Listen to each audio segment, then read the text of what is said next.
क्या हो अगर कोई ये कहे कि असली करोड़पति वैसे बिल्कुल नहीं दिखते जैसे हम सब सोचते हैं। आज हम द मिलियनेयर नेक्स्ट डोर किताब के उन चौंकाने वाले रहस्यों को जानेंगे जो अमेरिका के सबसे अमीर लोगों के बारे में हैं। देखिए, ये कोई ऐसी वैसी किताब नहीं है।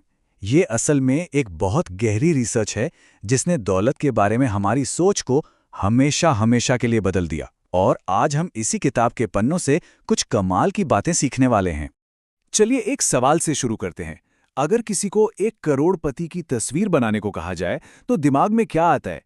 शायद एक चमचमाती महंगी कार, एक बहुत बड़ा बंगला और एक एकदम शानदार लाइफस्टाइल, यही सब है ना? और यहीं पर ये किताब सबसे बड़ा खुलासा करती है। जैसा कि हम देख सकते हैं, हमारी सोच और असलियत में जमीन आसमान का फर्क है। जहां हम महंगी गाड़ियां सोचते हैं, सच तो ये है कि वो साधारण वाहन चलाते हैं, और जहां हम एक लग्जरी लाइफस्टाइल की कल्पना करते हैं, वहां असल में अनुशासित आदतें होती हैं।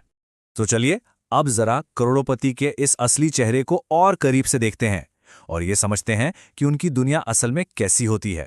इस किताब के लेखकों ने कोई एक दो नहीं, हजारों करोड़पतियों पर रिसर्च की, और उनका नतीजा कि भाई असली अमीर लोग फिजूल खर्च बिल्कुल नहीं करते। वो तो बहुत ही डिसिप्लिन्ड, किफायती और आर्थिक रूप से बहुत ज्यादा समझदार होते हैं।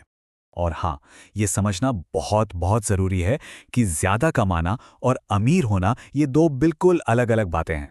कभी सोचा है कि ऐसा क्यों होता है कि जिनकी सैलरी बहुत ज्यादा होती है वो भी महीने के आखिर में पैसों के लिए परेशान रहते हैं? इसका जवाब ना एक बहुत ही आम आदत में छिपा हुआ है।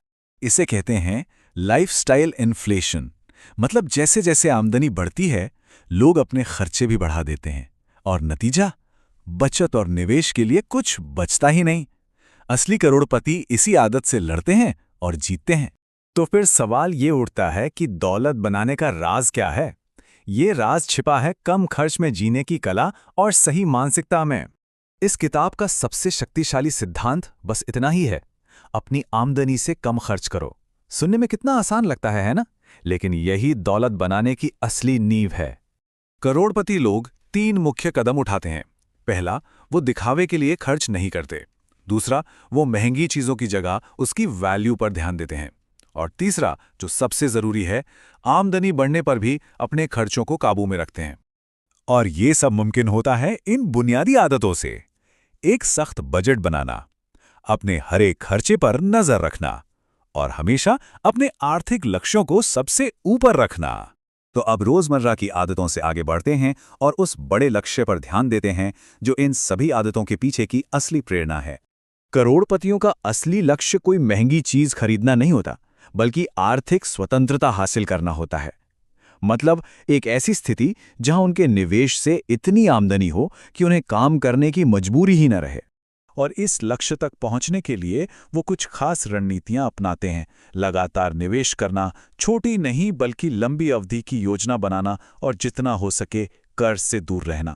अपनी दौलत को समय के साथ बढ़ाने के लिए वो अपना पैसा काम पर लगाते हैं। वे अक्सर स्टॉक्स, अपने या दूसरों के बिजनेस और रियल एस्टेट जैसी चीजों में निवेश करते हैं, जिनसे लगातार इनकम आती रहे। लेकिन सबसे जरूरी बात है निरंतरता। बाजार का सही टाइम पकड़ने से ज्यादा जरूरी है लंबे समय तक लगातार निवेश करते रहना। तो अंत में इस किताब का पूरा सार यही है कि असली दौलत रातों रात नहीं मिलती, उसे धीरे धीरे सलीके से बनाया जाता है। चलिए इस किताब के मुख्य सबकों को एक बार फिर से दोहराते हैं। दौलत दिखावे के लिए नहीं होती। हमेशा अपनी आमदनी से कम में जीना सीखें, लगातार बचत और निवेश करें, दिखावे के खर्च से बचें और आर्थिक स्वतंत्रता को अपना असली लक्ष्य बनाएं। तो अगली बार जब कोई बिल्कुल साधारण दिखने वाला इंसान मिले तो उसे कम आंकने की गलती मत कीजिएगा। हो सकता है वही मिलियनेयर नेक्स्ट डोर हो, क्योंकि असली दौलत अक्सर दिखाई नहीं देती, उसे तो चुपचाप बनाया जाता है।